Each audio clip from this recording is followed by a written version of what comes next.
lot of people around the world are talking about Ukraine today, Taiwan tomorrow. Someone is provoking the bottom line of China. They are urging the Taiwanese independence movement to become bolder and bolder. They have to decide. They, Taiwan, not us. And we are not encouraging independence. We're encouraging that they do exactly what the Taiwan Act requires. Japan's relations with China have been very, very sour. It is quite natural for the Japanese people to worry about Taiwan contingency. 台湾是中国的事，不关日本的事。 서로의 그 안보를 피로써 지키기로 약속한 그런 국가이기 때문에 거기에 걸맞는 그런 관계가 다시 자리를 잡아야 될 것으로 생각합니다.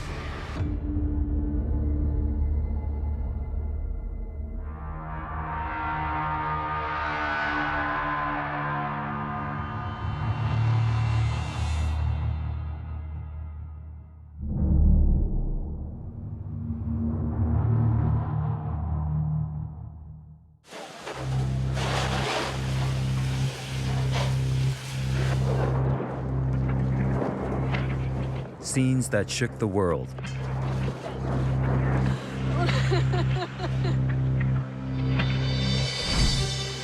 But in Taiwan, a territory situated more than 8,000 kilometers away, Russia's invasion of Ukraine was met with more than just shock and horror. It triggered waves of panic among some segments of society. They continue to grapple with the question, when will Taiwan be next? 之前觉得不可能的事情，我觉得看到俄乌战争之后，你会觉得事实上是有可能的，而且不管它有没有可能，我觉得台湾人都要做好准备。民间方位的话，我想至少每一个人都要有这个意识，就是有可能爆发战争，那才不会真的事情发生的时候大家很恐慌，因为最怕的是社会的恐慌，然后还有大家有投降主义弥漫。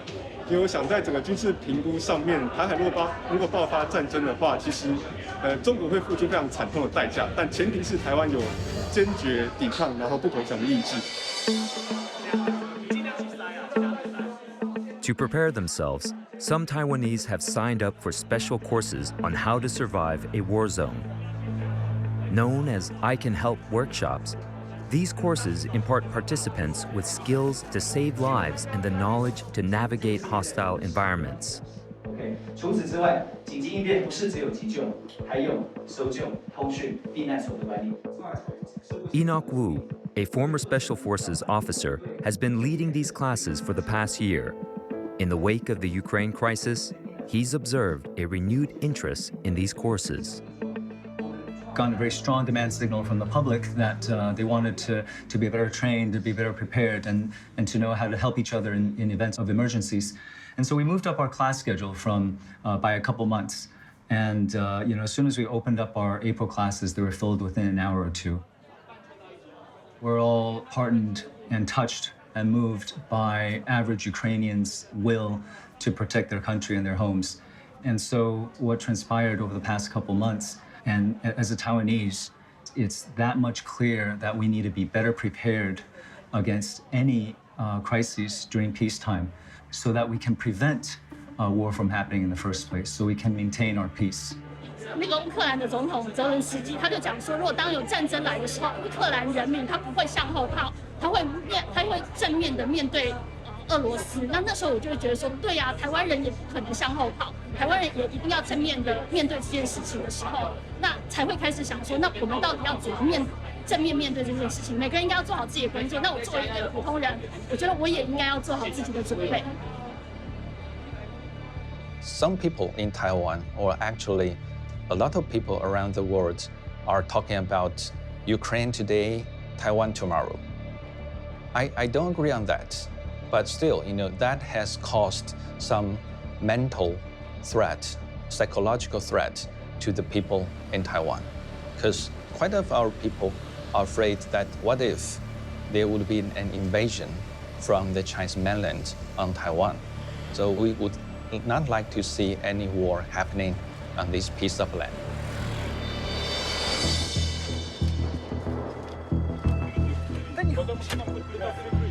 In the wake of Russia's invasion of Ukraine, observers around the world were quick to point out the similarities between Ukraine and Taiwan. But Beijing has sought to de-link the two conflicts. 台湾问题同乌克兰问题有着本质区别，两者没有任何可比性。最根本的不同在于，台湾是中国领土不可分割的一部分，台湾问题完全是中国的内政，而乌克兰问题呢，则是俄罗斯和乌克兰两个国家之间的争端。 Lately, both China and the United States have been trading blame for the heightened tensions in the Taiwan Strait. The U.S. is calling China out for this. Taiwan's defense ministry says Chinese fighter jets have approached the island for a second day in a row. 在昨天一整天，总共有38架的共机扰台。 And a record number of China aircraft enter Taiwan's air defense zone. The island is on high alert, raising concerns around the region. 光是昨天的39架次的扰台，已经创下今年单日最高纪录。 I hear you that China seeks peaceful reunification, but why then do we see so many frequent incidents of Chinese warplanes flying to Taiwan airspace? Because someone is provoking the bottom line of China.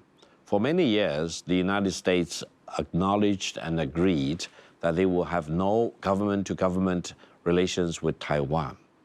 They will only have economic, trade, cultural exchanges with Taiwan. Now you see more and more U.S. civilian government officials, even military officials, delegations of all kinds visiting Taiwan. They are urging the Taiwanese independence movement to become bolder and bolder. I think Washington finds this narrative frustrating, but somewhat laughable at this point. Everything is Washington's fault, right? If China engages in more bomber patrols around Taipei, that's somehow Washington's fault. If we talk about the military tensions, the military tension in the Taiwan Strait generally is caused by the People's Liberation Army, who has had the mission to take Taiwan back if necessary. So we have seen the recent the PLA presence around Taiwan. So that's a very important sign for Taiwan society to know that the goal of the PRC to reunite with Taiwan has never stopped. Over the past 5 years, relations between Beijing and Taipei have broken down. 台湾的民主自由要赢台共心。 As Taiwan's ruling Democratic Progressive Party, or DPP, hardened its stance against the mainland. Within the Taiwanese community, voices pushing for independence have also been getting louder.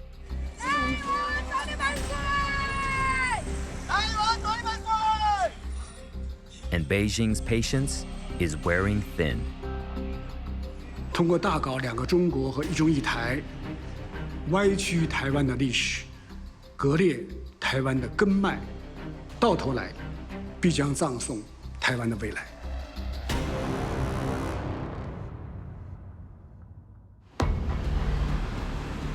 The reality is, the majority of Taiwan's population are wary about rocking the boat with China. In fact, in 2019, voters were so dissatisfied with the DPP government's tough stance against Beijing and its cost on Taiwan's economy that they nearly voted President Tsai Ing-wen out of office.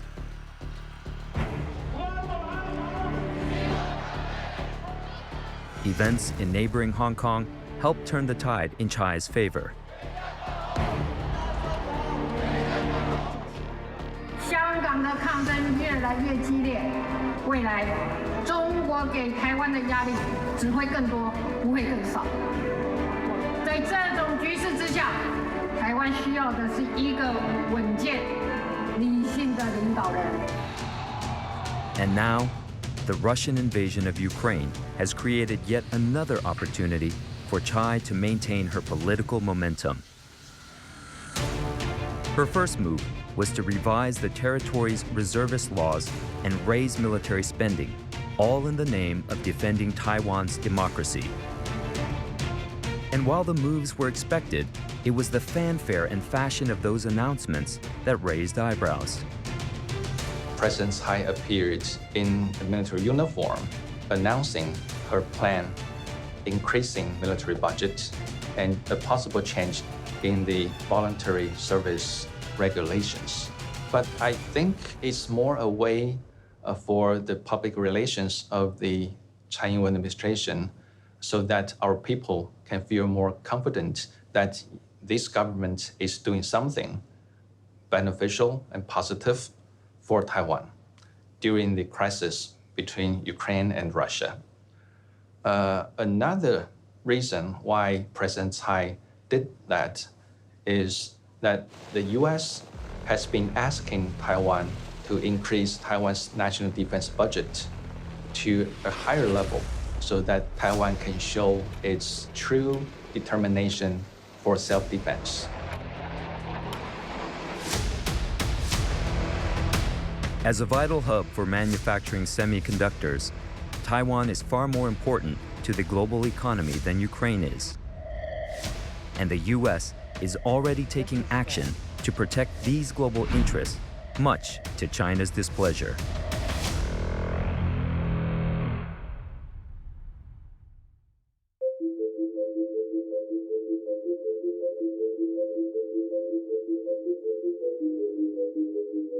Inside one of Taiwan's top institutions, preparations are being made for war with China. The 700,000 treasures here represent 8,000 years of Chinese history. Following reports that even museums were not spared during the bombardments in Ukraine, leading to the destruction of thousands of cultural artifacts, the museum established a special task force to devise plans to evacuate its treasures in the event of war. Xiao Qingwang is a leading archaeologist in Taiwan, so he's watching these plans closely. 我们拥有整个华人地区最重要的故宫博物院，它所典藏的这些传世品其实非常的珍贵，尤其是它很多的珍品，还有一些跟我们在整个华夏文化里面非常直接关系的这些古物。其实如果有这些的武装冲突的时候，那我们一定要先前的防范未然，然后能够居安思危，去思考可能有一天我们的一个文化也可能会受到摧毁。The fact that collections belonging to generations of Chinese emperors now sit in a museum 2,000 kilometers away from the Forbidden City says a lot about Taiwan's complex history. Over the past 4 centuries, the island was governed by the Dutch, Spanish, China's Qing dynasty, and even the Japanese before returning to Chinese rule. Then in 1950, it became the seat of a government in exile after China's nationalist forces, led by Chiang Kai-shek, fled the mainland following a crushing defeat by the Chinese Communist Party.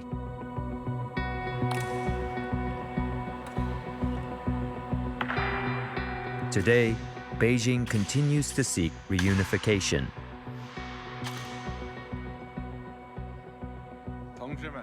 At the Chinese Communist Party's 100th anniversary celebrations in 2021, President Xi Jinping makes clear how he sees the Taiwan issue being resolved.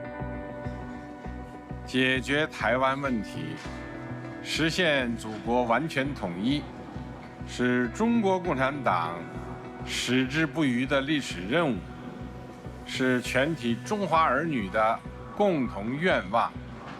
坚决粉碎任何台独图谋，共创民族复兴美好未来。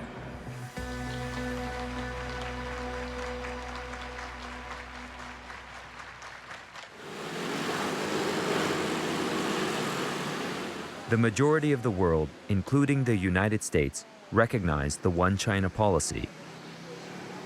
In fact, Taiwan figured prominently in 3 joint statements made by the US and China between 1972 and 1982. Known as the 3 communiques, they enshrine a commitment to these key principles. There can only be one China. The People's Republic of China is the sole legal government of China. And the US would continue selling arms to Taiwan at a level consistent with China's militarization of the Taiwan Strait. 40 years on, the United States still abides by the 3 communiques. They have to decide. They, Taiwan, not us. And we are not encouraging independence. We're encouraging that they do exactly what the Taiwan Act requires. And that's what we're doing. Let them make up their mind, period. The U.S. position on the One China policy is often misstated, I think intentionally so, in China. The U.S. One China policy does not say that Taiwan is part of China or that China is part of Taiwan. The U.S. One China policy says that the U.S. recognizes that Beijing and Taipei each believe that there is only one China, that the U.S. is neutral on the final settlement, but that the settlement must be peaceful, and that the U.S. will do things to help ensure that. And the U.S.-Taiwan Relations Act of 1979 made that very concrete. The U.S. will take steps to ensure that Taiwan can defend itself against invasion. In recent months, the U.S. has upset Beijing by sending delegations of high-ranking U.S. officials to Taiwan. Speaker Nancy Pelosi is the latest on a guest list that has attracted the ire of China. U.S. strategy is more and more clear. They seduce Russia to use of force in Ukraine. And then they want to seduce Taiwan independence. And then maybe actually let China to use of force to unify Taiwan. China is very cautious. China is very patient. Not let the U.S. strategy be succeeded. Why does the U.S. keep sending senior officials to Taiwan? There was an enormous amount of anxiety in Taipei and in other capitals throughout Asia that the Ukraine crisis would either be taken as an excuse by China for greater provocation toward Taiwan, or that it would raise questions about U.S. distraction. That if the U.S., in confronting this really generational upheaval in Europe, would take its eye off the ball yet again in Asia. The U.S. is committed to doing both. That China remains the top competitor, that Russia is a spoiler and has to be dealt with, but that the U.S. remains committed to the resiliency of Taiwan and helping Taiwan deter Chinese aggression. I can assure you, no U.S. president will send any single American soldier to fight for the independence of Taiwan. Why? Because it will be completely against the fundamental interests of the American people. The American people do not want to see their sons and daughters die for the so-called independence of Taiwan. U.S. arms sales to Taiwan also angers China. Condemnation from China over the United States' latest planned arms sale to Taiwan. Beijing has told Washington to immediately revoke the sales plan for the island's missile upgrades. Now, the Chinese say that they will take robust measures to uphold their security interests. Based on the Taiwan Relations Act, the U.S. is able to provide with Taiwan necessary defensive nature of weapons so that Taiwan can carry enough defense capability to deter aggression of mainland China. This is very important. With this U.S. defense assistance, can Taiwan be more confident in negotiating or interacting with the Beijing authorities? Without these weapons, Taiwan is just like a tiger without teeth. And the Beijing authorities will have so many different means to make Taiwan kowtow to Beijing authorities. they want to send more weapons to Taiwan. Actually, the Americans will make a lot of money out of arms sale to Taiwan. My advice to the U.S. on how to manage the Taiwan issue is to let sleeping dogs lie, to allow the status quo to continue as long as possible, because the status quo has kept peace. There are very few predictions I dare to make in geopolitics very confidently. One prediction I make very confidently is that if the government in Taiwan declares that Taiwan no longer represents the Republic of China, but instead is an independent sovereign state, China will declare war. And for all of us who want to prevent wars in this region, let's advise Taiwan to keep to the status quo. Strategic ambiguity is the thing that allows the U.S. both to help dissuade China from using force, but also not back China into a corner so much that it feels it has no choice but to use force. And so the goal really has to be to continue to buy time indefinitely for facts on the ground to change such that a cross-strait peaceful resolution becomes possible. And it has to remain very clear that there will be terrible repercussions for Beijing should it resort to force. It's not going to spell out exactly what that playbook is. I don't think the war will happen so long as the Beijing authorities sees some possibilities of peaceful unification with Taiwan. That is why we have seen some rounds of discussions on mainland China about one country, two system, Taiwan formula. At least the Beijing authorities is still trying to find a peaceful way to woo the support of some Taiwan people and trying to make sure that peaceful unification still works. Both China and the U.S. hope for the Taiwan conflict to be resolved without the use of force. Developments would be closely monitored by the world, especially neighboring countries. Japan and South Korea are now increasing their military budgets as tensions in East Asia increase.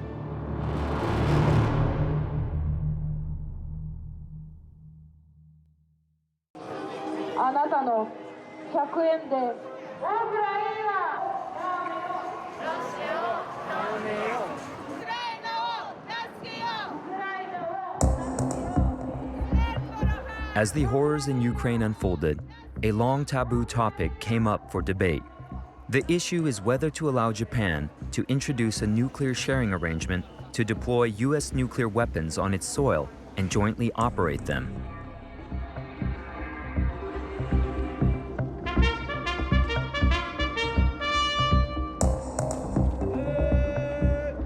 Nuclear sharing was established within NATO in the late 1950s. Under the arrangement, Germany and some other non-nuclear NATO states store U.S. nuclear weapons in their territories and maintain their own means of weapons delivery. I think Japanese politicians watching what's happened with Ukraine has brought home the take-home lesson to some Japanese politicians that nuclear deterrent may be an important way to push back against not only North Korea, which is developing weapons of mass destruction, but also pushing back against what the Japanese understand as assertive Chinese behavior in the East China Sea, South China Sea, and across the Taiwan Straits. The government of Prime Minister Kishida has taken a stand against the idea, and it's because of this.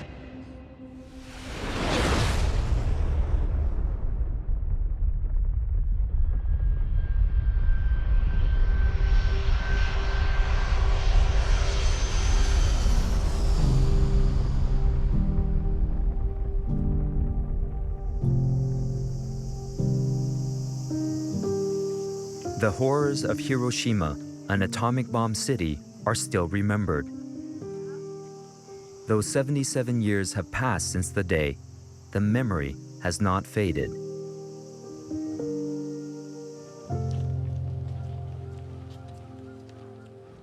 Yasuhiro Asieda, who's 76, comes early in the morning every year on the date of the anniversary. He was only 11 months old when the bomb was dropped on Hiroshima on 6 August 1945, flattening the city and killing 140,000 people. 私らもそれ相応の年になりましたんでね。だからあと先は短いし、いうようなことで、平和な世界であれば一番。Prime Minister Kishida comes from Hiroshima, and the issue of nuclear weapons is a red line he cannot cross. After World War II, peace was prized here. Japan adopted 3 nuclear principles of not possessing, not producing, and not permitting the introduction of nuclear weapons into its territory. But developments in Taiwan are troubling the Japanese. Polls found that 9 in 10 Japanese fear China will invade Taiwan. Japan's relations with China has been very, very sour for the past more than past 2 decades.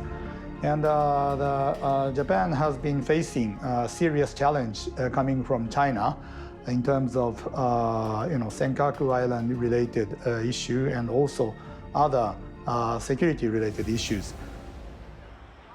In Japan, there are less than 10% of the people feel affinity toward China, and distrust against China is very deep.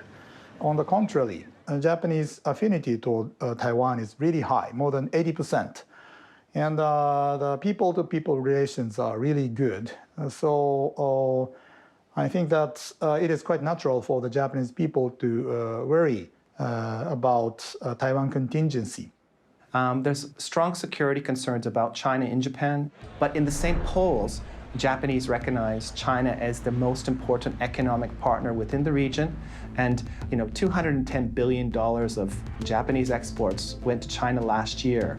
And this is despite the COVID-19 pandemic and despite these unfavorable ratings. This economic relationship is something that's very, very difficult to detangle. And I just don't think the Japanese are interested in detangling. Rather, they want to make sure that they can have the benefits, but also be in a position of caution vis-a-vis China on critical issues to Japan's interests, like Taiwan. Over in China, Japan's actions during World War II continue to color opinions. After a statement by former Prime Minister Shinzo Abe that a crisis in Taiwan would be an emergency for Japan and for the US-Japan alliance, the Chinese government responded by criticizing various Japanese misdeeds, from its wartime aggression to the decision to release contaminated water from Fukushima into the Pacific Ocean. 近期，日本个别政客接二连三在台湾问题上大放厥词，妄议中国内政，中方对此表示坚决反对。日本历史上发动侵华战争，对台湾进行长达半个世纪的殖民统治，犯下罄竹难书的罪行，对中国人民负有严重历史罪责。日本政客近期频频发表涉台谬论，甚至公然发表违背本国无核三原则，充分暴露出日本国内军国主义势力阴魂不散的危险动向。台湾是中国的事，不关日本的事。 Japan's participation in the Quadrilateral Security Dialogue, or the Quad, has also drawn anger from China. 美日印澳拼凑的所谓四边机制，实质上是遏制、围堵中国、维护美国霸权的工具。这是在人为的挑动对立，破坏国际团结。 Then there's the Senkaku, or Diao Yui Dao, island disputes. They are currently controlled by Japan, but China also claims sovereignty over the islands. China's pressure towards Senkaku Islands is still very strong. They send their vessels into the contiguous zones in the Senkaku Islands, and they're staying there all the time. There used to be non-equipped weapons, but now they equip weapons. And Japanese government sent a diplomatic démarche to Beijing every day.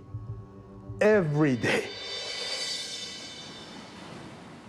What we generally see, if Japan does, for example, has a joint exercise within the Quad, we will see those merchant vessels in increased numbers go in and out of the waters surrounding the Senkaku Islands. And when there's relative less tension in the relationship, the numbers go down. So it's a gauge to see how much displeasure there is in Beijing about Japan's cooperation within the Quad or statements on Taiwan. So I think the leaders are very reticent to criticize each country because they want to maintain those strong economic relations. So we see very little criticism about President Xi by Japanese politicians, and very little criticism about Japanese politicians by Chinese counterparts. But they send their displeasure through an increased number of vessels in and around Japanese waters, or in the case of Taiwan, of course, circumnavigating Taiwan with fighter planes. China and Japan mark the 50th anniversary of normalization of diplomatic ties this year. But the mood is not celebratory. In 2021, some 71% of Japanese said China posed a threat, up from 63% in 2020.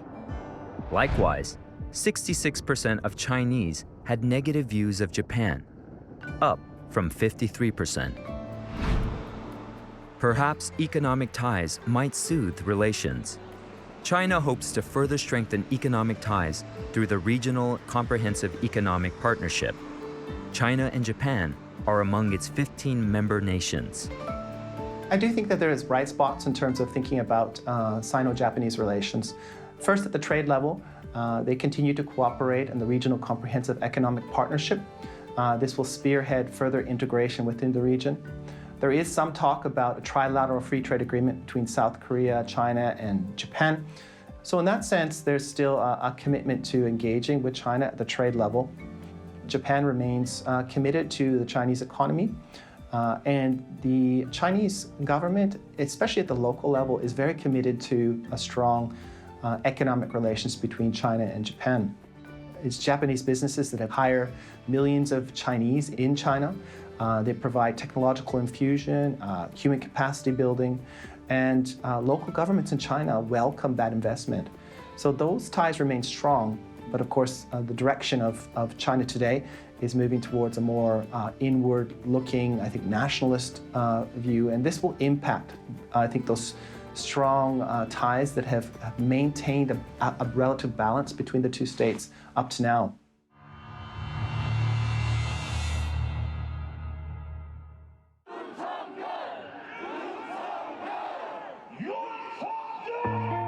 In March 2022, South Korea elected a new president. Yoon Suk-yeol promised to be tougher on China during his campaign.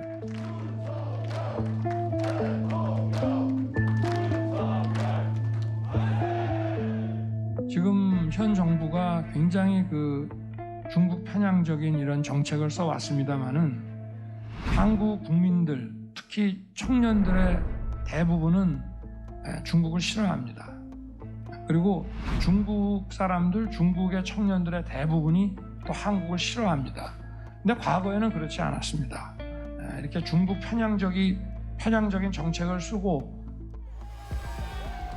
In his first press conference after his victory, Yoon said that he wants to bolster South Korea's defense capabilities and strengthen cooperation with the United States and Japan. 국민의 안전과 재산, 영토와 주권을 지키기 위해 어떠한 도발도 확실하게 억제할 수 있는 강력한 국방력을 구축하겠습니다. After years of careful and strategic political maneuvering, tending to relations with China, the US, and North Korea, President Yoon was redrawing lines. This realignment comes on the back of a string of cultural clashes. Recently, I would say more from the South Korean public side, there have been a series of these incidents that have really upset people. Claims about kimchi being Chinese. During the Winter Olympics, this flared up over the presentation of hanbok, of Korean traditional dress, being presented as one of the ethnic minority costumes in the opening ceremony. Remarks and representations which might have assaulted cultural nerves of South Koreans. Some of these cultural storms, I think, would just be that. They'd be a storm in a teacup, and everyone would just move on. But each one of these incidents just slowly, it keeps tipping the lever, and we've seen this in polling to indicate the general view of China among the South Korean public is increasingly negative.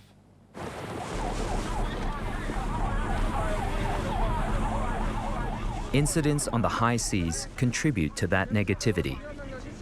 As Chinese demand for seafood increases, its fishing fleet finds itself pushing the limits of its territorial boundaries.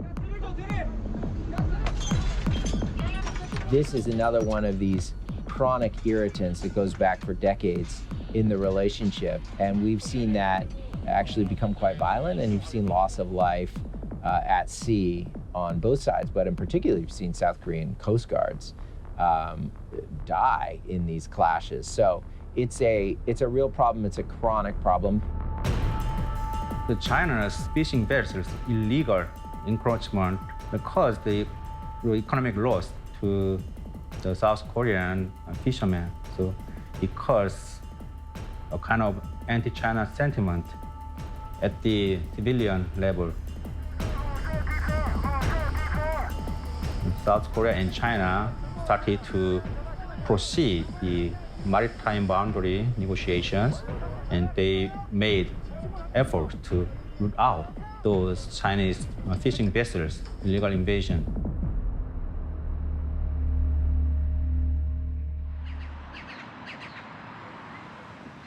But it is defense issues that create complex diplomatic scuffles between South Korea and China.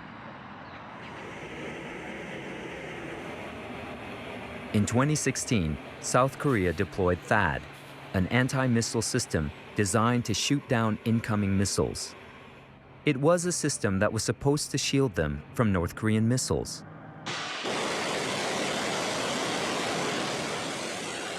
South Korea deployed a THAAD system for its national security, but China approached it through the prism of US-China relations. They perceived that the THAAD system was to spy on its territory. The Chinese authorities retaliated by closing nearly half of Lotte's 112 stores across China. South Korean firms suffered losses of an estimated $7.5 billion. Lotte was probably the poster child of here's what we'll do to you, South Korea, if you make a national security decision that we don't approve of. We will take it out on you economically. That was the message that South Korea received over THAAD, and it's certainly not been forgotten. It left a very bad long-term impression and negativity toward China that they'd be willing to do that they would be willing to create that kind of economic pain on South Korea for a national security decision. After the THAAD incident, I think South Korea learned the risk of economic dependence on China. With the intensifying US-China relations, it turns out South Korea should make more careful approach to South Korea-China relations within the structure of US-China confrontation. While former President Moon Jae-in has tried to pacify the Chinese, much of that diplomacy might come to naught because of incoming President Yoon Suk-yeol. The new president was voted in on rising anti-Chinese sentiment. 서로의 그 안보를 피로써 지키기로 약속한 그런 국가이기 때문에 거기에 걸맞는 그런 관계가 다시 자리를 잡아야 할 것으로 저는 생각합니다. In the lead up to the elections, President Yoon had pledged to deploy additional units of the THAAD anti-missile system. I think it is a kind of rhetoric to secure the conservative vote by emphasizing the difference from the Moon Jae-in government. The priority of his foreign policy is to abandon the strategic ambiguity and reinforce the South Korea-US alliance. If the new administration makes a decision, yeah, we want as many THAAD batteries as we can take, the Chinese are almost certainly going to return to the kind of economic punishment that they did before. That's going to cost South Koreans on the economic ledger, and is that a cost that they really want to absorb right now? You know, what's the cost-benefit analysis? Will it be a risk South Korea is willing to take? South Korea abandoned its nuclear weapons development in the 1970s. But a survey conducted in December 2021 showed 71% of South Koreans were in favor of the country developing its own nuclear weapons. The perception shift in South Korea, I think, was caused by the fact that there is no sign of improvement in denuclearizing North Korea. South Korea's nuclear armament can be a great military pressures on South Korea and China, but at the same time, it is highly likely to intensify military tensions and arms race in the region instead. But for now, I don't see that as, again, something that the new administration right out of the gates is going to say, okay, great, we're here, and South Korea wants its own nuclear weapons. That would be a highly destabilizing geopolitical move for the region, and I'm not sure that that really serves South Korea's interests. Whether or not South Korea participates in the Quad, or Quadrilateral Security Dialogue, is also a subject of debate. The Quad has Australia, Japan, India, and the US as member countries. There's also questions of whether the Quad actually wants South Korea as a member. I would not say that Japan-South Korea relations are particularly good, and Japan is obviously a core member of the Quad. So does Tokyo really want South Korea diluting the Quad brand with its presence? I think that's actually an open question. Chinese state media warned South Korea that joining the Quad will damage relations. Well, I think we've definitely shifted towards what we call a bipolar system. The two big poles, of course, are the United States and China. So what does this mean? If we moved into a bipolar world, it suggests that the United States and like-minded countries are going to build deterrence capabilities, build engagement capabilities, and of course, when there's disagreements with China, push back against China's actions. And China as well is going to start to build its own network of countries, I think mostly emerging countries, through the BRI, as well as insulate its economy from future fiscal sanctions that they've watched be very effective against the Russian economy, to create a Chinese sphere of influence through the BRI. And this is how I understand global order moving forward. Whether there will be a new international order, I do not know. I love the current international order. China has benefited a great deal by fully becoming integrated with the international order, we understand it, and China will be a champion of defending the current international order. What China does not like is for any country in the world try to dictate its will onto any other country in the world. Now, that may apply to the United States. We do not want to see a unilateral world involving any single power holding itself as a hegemon, dictating its terms to all the other countries. We actually do not like to see any country holding itself out as possessing the total truth, the complete truth, nothing but the truth. Why? Because we simply do not believe it.